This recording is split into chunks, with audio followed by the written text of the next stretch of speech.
he was an infant king, which is always weak, right? He was like a King Joffrey or who was the Joffrey's brother? He was an infant king. Okay, and the there were several kind of discontents running through society at that time. One of them was that there was a renegade priest, a radical priest, whose name was John Ball. John Ball. You can actually, if you Google him, I think there's like a tapestry of him, or you can find an image of John Ball, giving morale to the rebels.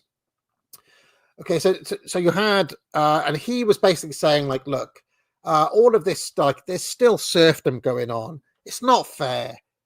God said we're all equal we're all equal, and in God's eyes, we're all equal. So how come them's aristocrats putting themselves up there? How comes we's peasants have to do all the work then? Says John Ball. Classic peasant rebellion talk, yeah? So they had a renegade elite, if you want, in this priest, John Ball, and a man called Wat Tyler emerged. He was a peasant as a kind of leader. I think they were all based in Kent, these guys. There was another guy called Jack Straw, and it's not quite clear if Jack Straw was really this Wat Tyler using a pseudonym or if he was a different guy, because the records are a bit hazy on it. But typically it's taken to be three leaders: John Ball, this renegade priest; Wat Tyler, this kind of disgruntled artisan, I guess you'd call him, and this guy Jack Straw, the three leaders of the peasants revolt. And there was also at the same time discontent in London. There was a guy called John of Gaunt. If you're a fan of Shakespeare's Richard II, you'll see that John of Gaunt is still around years later, during those troubles with Bolingbroke and so on. John of Gaunt was still around then as well.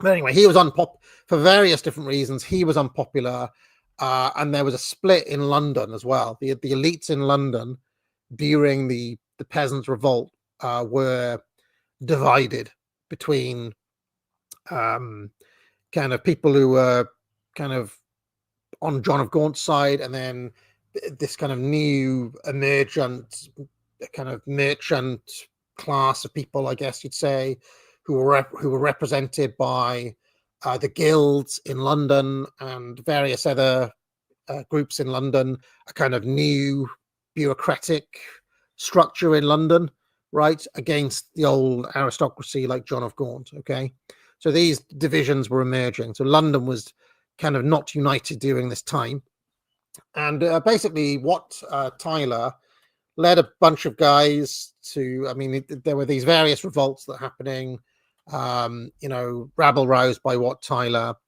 And then he led men. And when I say he led men, this was organized, right? You can actually have a look at the images of 1380, like they were an army. They were actually organized, with weapons and flags and everything. He took them down to London to confront the king, because he wanted this tax removed or something. And as it's described, when he got to see the king, who was the 14-year-old Richard II, he was really hot. It was like a hot day, and he was rude. He asked for water. He's like, I need water to wipe my face or something. And then when they brought him the water, he rudely kind of wiped his face and kind of put water in his mouth in front of the king, and he did it in such an abrasive and rude manner that one of the king's guards kind of started drawing his sword. Wat Tyler then attacked the king's guard, and then the Lord Mayor of London drew his sword, slashed Wat Tyler on the throat, who then staggered a few paces and bled out and died in front of the king. Okay, that's what happened in the 1381 peasants' revolt. Okay, now, why have I gone into all this detail? Right, Well, I've gone into this detail because the prospect of any part of something like that happening in today's Britain is ridiculous. Okay.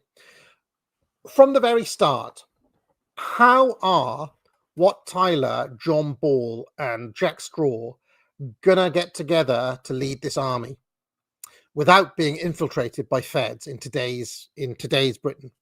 Because you know as well as I do that today they'd first of all they wouldn't just be conspiring in a cellar somewhere. They'd be meeting up on Telegram, for example, or even worse, they'd be tweeting at each other on Twitter. Fancy a ruck today? What? Oh, what I, Jack? Let's go down to London and bash some of those ninny. Let's kick some aristocrat arse, shall we? The Met Police would be onto that in a jiffy, wouldn't they? Those Telegram groups would become absolutely crawling with MI5, wouldn't they? Just face it.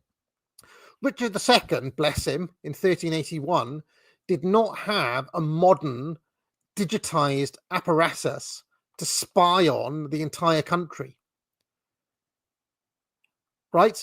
So that's the first thing. The second thing is, imagine the prospect of a group of armed rebels marching on Downing Street and confronting Keir Starmer, right, today. And in the fracas, he goes to strike Keir Starmer, and Sadiq Khan is standing beside him, and Sadiq Khan grabs his sword and slashes the throat of the leader of the rebellion.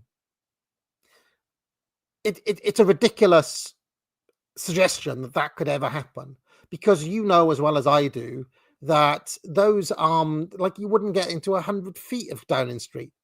You know as well as I do, it would just be crawling with police.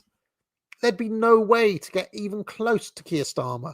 Keir Starmer would be hiding in a bunker 20 foot under the ground, and Sadiq Khan would be nowhere to be seen whatsoever.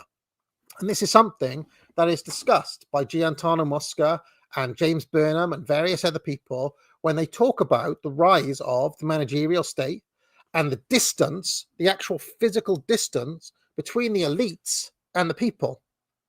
Because the elites now are kind of untouchable when it comes to those old-fashioned methods of rebellion.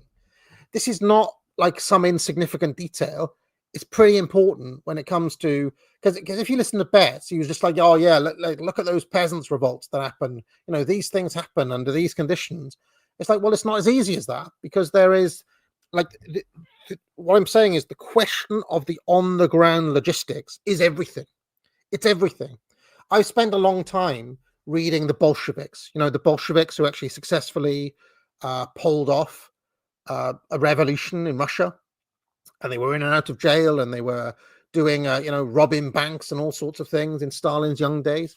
Well, I have read the plannings of Lenin and Trotsky, and the sorts of conversations they had, and the disagreements they had of what they should do, and it's all logistics all the time. It's all organization, all logistics all the time. Discipline, organization, logistics all the time. Okay. And my question is simply, where is that going to come from? Because it's not going to come from Douglas Murray, and it's not going to come from Tommy, is it? So where do all this logistics and planning on the ground come? And how do you do it in such a way that's not going to be immediately infiltrated by the feds?